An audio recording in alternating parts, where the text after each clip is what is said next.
Salut, t'es là. Bon, merci, c'est cool. Je vois que tu suis, c'est bien. Moi, je te remercie. Merci d'être là, merci de suivre. Merci pour tes messages, hein, comme d'habitude, ils me font plaisir et j'essaye de faire des choses constructives. Alors, normalement, celle qui est derrière, demain, en fait, tout de suite, là pour toi, c'est le contrôle technique. Bon, écoute, on va l'envoyer, on va voir. Alors, ça, c'est un... Par contre, demain, comme je te disais, eh ben, rappelle-toi, je t'avais parlé que je m'étais absenté une semaine pour faire une émission.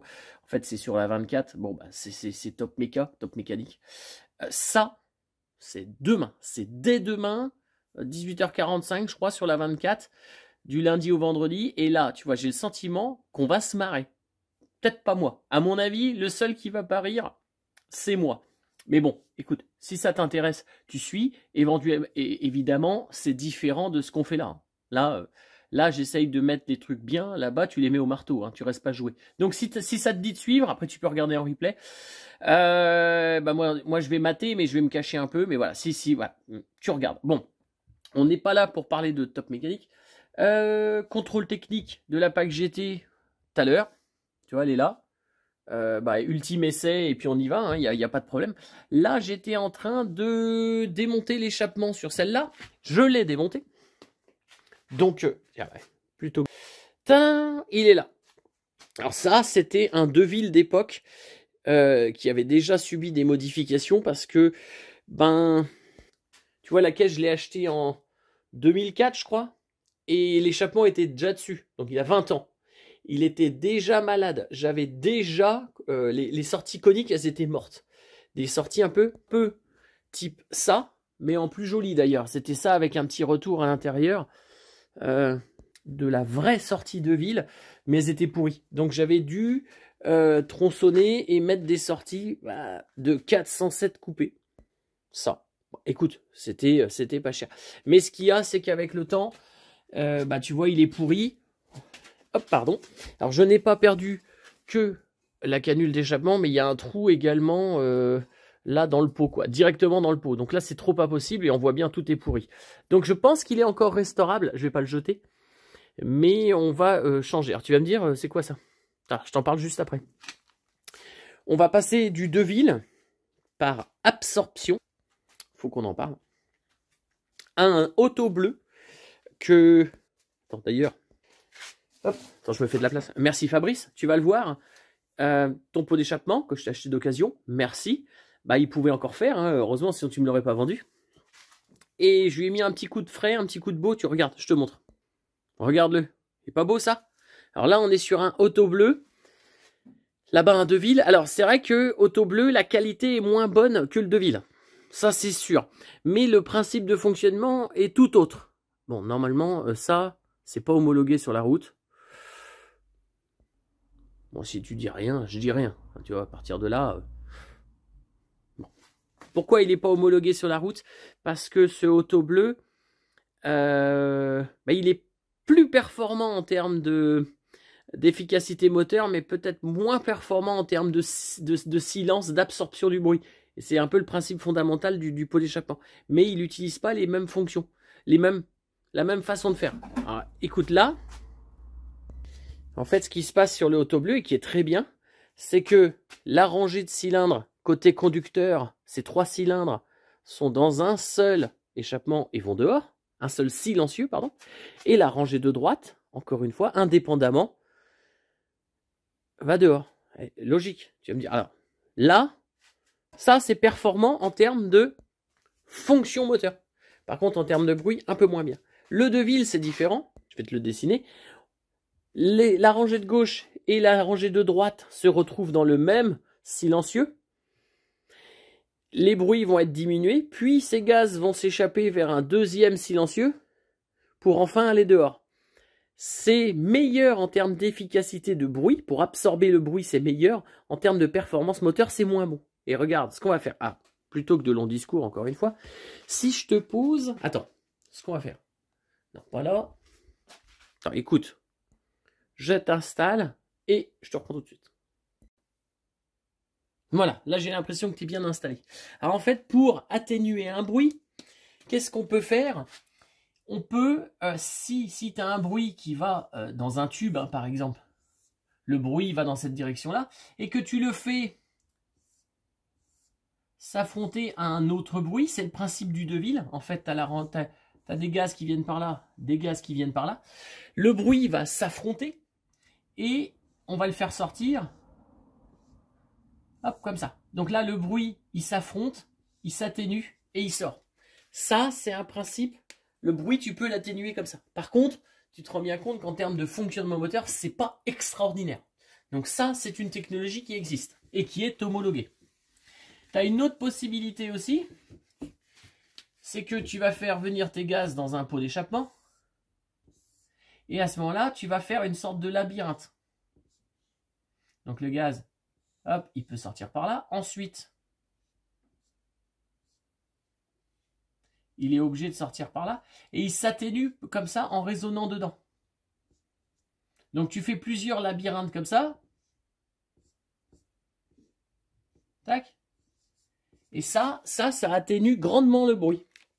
Encore une fois, c'est pas extraordinaire en termes de fonctionnement moteur. Par contre, ça atténue vachement bien. Alors, là, sur l'auto bleu, on a plutôt le principe d'un silencieux, mais de carabine. Tu penses bien que dans une carabine, si tu fais un labyrinthe, ça va pas marcher. C'est-à-dire que la balle, il faut qu'elle sorte droit, que le bruit s'atténue, mais tu peux pas lui faire un 8 dans le canon, quoi. Ça marche pas. L'affronter à une autre balle non plus, ou un autre bruit, ça existe, ça existe, mais c'est que le son que tu fais atténuer. Là, je vais te montrer à quoi ça ressemble, comme une carabine. En fait, toujours les gaz qui vont rentrer dans le pot d'échappement pour ressortir à la sortie, et pour l'atténuer, on va dire que c'est un tube, hein, comme ça. Pour l'atténuer, on va faire des trous dedans, comme ça.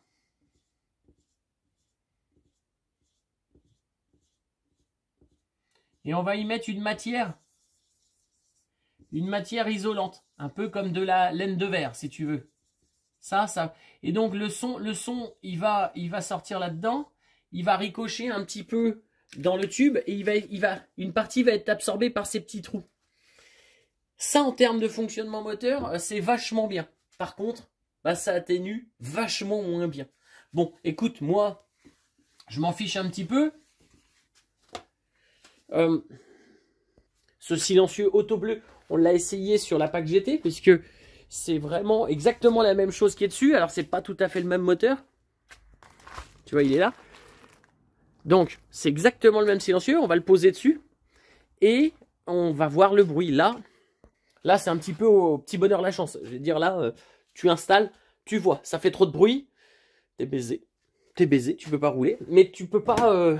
j'ai pas de place pour rajouter un silencieux supplémentaire. Ça, c'est pas possible. Donc, j'ai confiance. Je pense que ça va le faire. Bah oui. Et d'ailleurs, d'origine, sur l'Alpine, tu as le cumul des pots boudins qui sont comme ça à cartouche en forme de mitraillette pour commencer à atténuer le bruit. Ça a été rajouté parce qu'elle devait faire trop de bruit. Donc, pour l'homologuer, ils avaient rajouté ça. Plus un silencieux d'origine à mono-sortie, mais à absorption. Bon, voilà, à labyrinthe, pardon. Donc, pour maîtriser le bruit, quand tu homologues une voiture, c'est pas... quand tu es en Formule 1 ou en course, tu fais à peu près ce que tu veux, quoique maintenant, c'est différent. T'es moins limité que quand tu roules dans Paris, quoi, par exemple, quoi. Et puis qu'ils te mettent des radars pour le bruit, je crois que ça existe, non? Ils s'en foutent, ces Gaulois. Bon, et donc, tu vas me dire... tout à l'heure, pourquoi il y a des sondes lambda là? Ça, en fait, là, de chaque côté, il y en a deux, forcément, parce que c'est un V6. Et ici, je t'ai percé le silencieux auto bleu et je suis venu te mettre des sondes lambda. Parce que pour rappel, on est sur le V6 24 soupape injection et que j'avais fait le choix de reposer les sondes lambda puisqu'elles sont pas là pour te faire chier, elles te font pas perdre de la puissance, elles te vérifient on va dire le rendement moteur. Donc j'avais réutilisé et reposé les sondes lambda d'origine. Et donc là, sur le silencieux auto bleu, on va l'installer les sondes lambda comme à l'origine. Écoute, on va l'installer et on voit ça. Hein, allez, je le mets en place. Bon, c'est l'heure du contrôle technique, elle est rentrée dans l'atelier. Là, c'est plus moi qui ai c'est plus moi c'est plus moi qui fais les règles. Je suis obligé d'attendre et puis qu'elle aille jusqu'au bout de son périple pour avoir ou non son contrôle technique. Écoute, tu m'en veux pas s'il y a un truc qui passe pas, ça peut arriver, la pollution, la hauteur des feux, le jeu dans les roues, le freinage, le frein à main, etc., l'équilibre, les amortisseurs. T'es vite à côté d'une contre-visite. Aujourd'hui, voilà, je vais pas dire que c'est monnaie courante, mais il faut s'y habituer. Ils veulent tout faire pour déclasser nos voitures, jeunes ou pas jeunes, hein, ils veulent qu'on les déclasse, qu'on aille acheter d'autres bagnoles, donc le contrôle est sévère. Écoute, je fais confiance, et puis s'il y a une couille, c'est pas grave, on répare. Allez, à tout de suite, on verra bien. Le fameux sésame, ça veut dire quoi? 17-11-2026. Et ben ça veut dire que la voiture est passée au contrôle technique. Le 17-11-2024, il est valable pour 2 ans. Un truc qui est tombé. Valable pour 2 ans, parce que 2 ans, c'est pas un véhicule utilitaire, c'est pas un an. C'est pas non plus une voiture de collection, je crois que c'est 5 ans pour les voitures de collection, avec un contrôle technique, je crois même allégé. Bon, moi j'ai fait le choix, mes voitures ne sont pas en véhicule de collection, elles ont des cartes grises normales, ça a des avantages, ça a des inconvénients. Bah écoute, moi c'est le choix que j'ai fait, celle-là c'est pareil, voilà.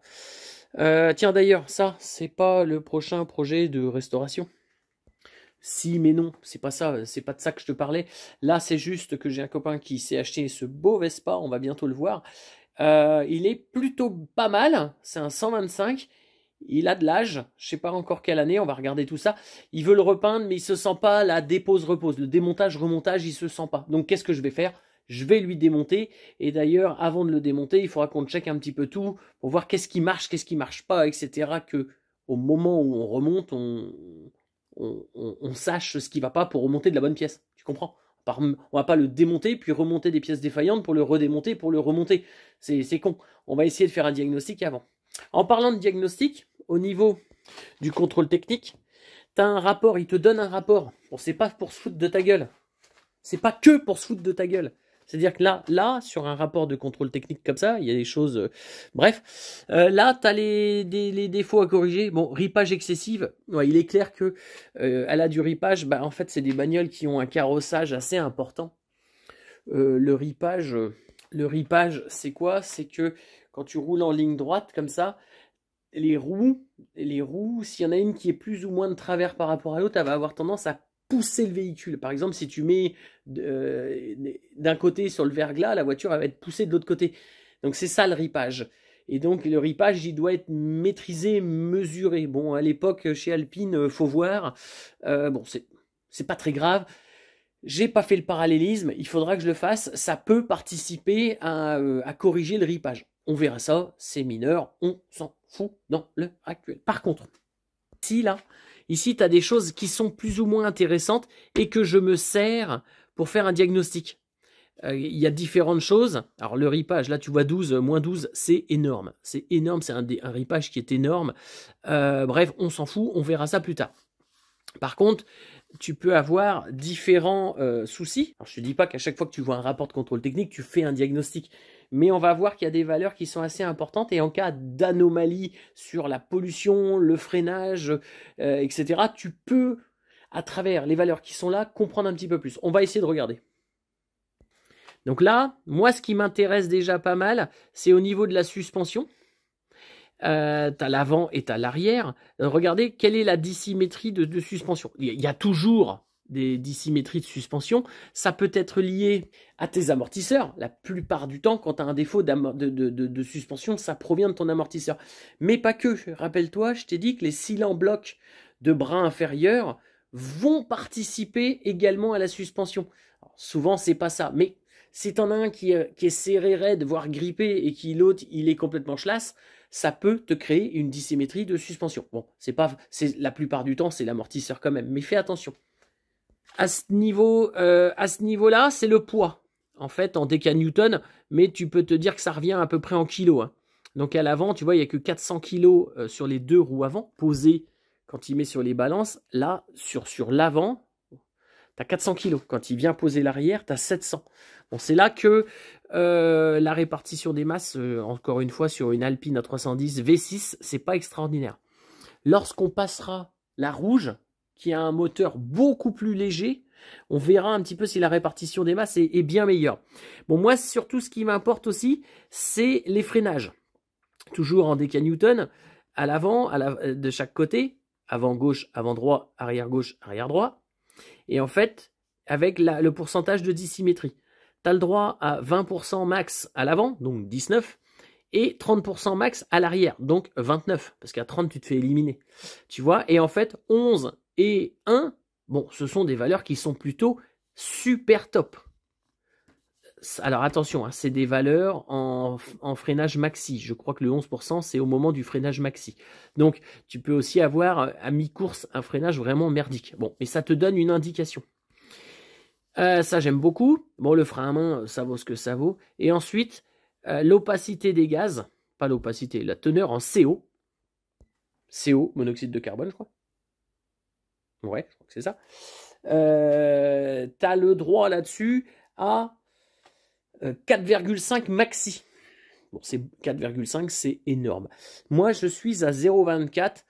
Je suis même un peu trop pauvre. Ça peut être problématique si on commence à taper dans le moteur d'avoir des mélanges trop pauvres. Il faut faire attention à ça. Donc là, ce que je vais faire, je vais pouvoir enrichir un petit peu mon mélange. Ça ne va pas me faire consommer plus de carburant, ça va me donner un véhicule qui a un meilleur rendement. Donc ça ne veut pas forcément dire que ça va boire plus. Et voilà, il va mieux fonctionner, quoi.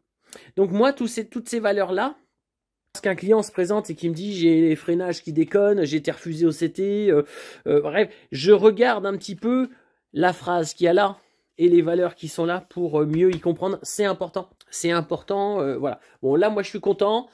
Elle est passée le contrôle technique, je suis tranquille pendant 2 ans, il me reste plus qu'à rouler. Au contrôle, j'ai été regarder vite fait si ça fuyait pas au niveau du volant moteur.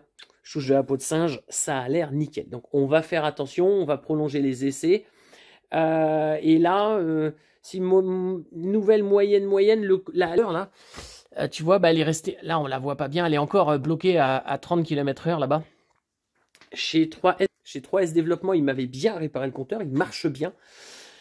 Ils n'ont pas redressé assez l'aiguille, et l'aiguille, elle frotte, elle bloque un petit peu sur le carreau. Donc je les ai appelés, ils m'ont dit ok, pas de problème. Bon, je vais le redémonter moi-même. Je vais essayer de redéformer légèrement l'aiguille pour qu'elle arrête de toucher le carreau. Bon, ça me fait un peu chier. Bon, et en gros, c'est pas grave, quoi. Voilà, donc on continue. Et là, donc, ça, c'est bon, on va redémonter le compteur pour être bien, mais tranquillement, on va pas s'énerver. Et ici, la noire, j'ai posé l'échappement. Alors, je pensais que c'était plug and play. Hein. Je pose, j'envoie.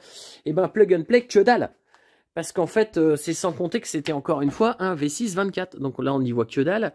Mais, ben, ce qu'on appelle le béquillage, là, ça, qui est censé tenir l'échappement, moi, je l'avais modifié sur le Deville. Donc, bah là, c'est dans le vide. Donc, ça va être à moi de refaire un béquillage.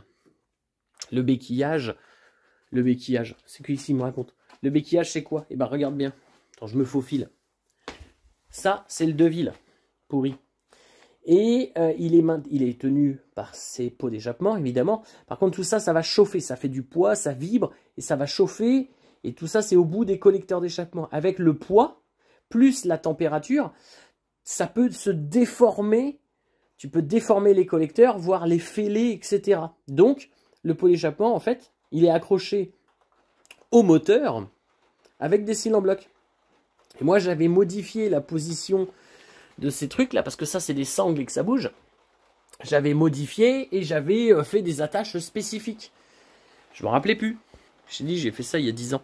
Et là, bah, la couille, c'est que bah là, c'est sur l'échappement auto bleu, bah, c'est soudé. Donc, je peux pas décaler. Donc, je peux pas le béquiller. Donc, il va falloir que je modifie. Bon, écoute, je l'ai quand même mis en place. J'ai démarré, voir un petit peu. Là, juste pour démarrer, ça gêne pas. Hein. Maintenant, si tu commences à aller rouler et tout, ça, bon, ça va foirer. J'ai roulé. Incroyable. Le bruit. Inchangé. Inchangé comme ça, au ralenti, en faisant vroom vroom. Pareil que le Deville. C'est incroyable. Je m'attendais à trop de bruit. Non, ça fait tout pareil. Maintenant, j'ai hâte de voir parce que celle-là a fait des flammes en décélération. J'ai hâte de voir, elle fait des flammes avec l'autre pot, mais avec celui-là, elle va faire des flammes, quoi. Donc voilà. Écoute, Ça va me laisser le temps. Je t'ai laissé le prix de temps là? Tu crois pas toi? Écoute. Bah si, je regarde ma montre. Ah bah si. Bon. Alors ce qu'on va faire. Là, encore une fois, merci. T'oublies pas, là, tout à l'heure, lundi 25. C'est le 25? Ouais, c'est ça. Lundi 25, 16h45, sur la 24. On va se marrer un petit peu. Tu vas encore voir ma gueule. Bon, et tu sois... tu vois? Ok? Bon, allez, merci beaucoup. Top mécanique. Et à dimanche prochain.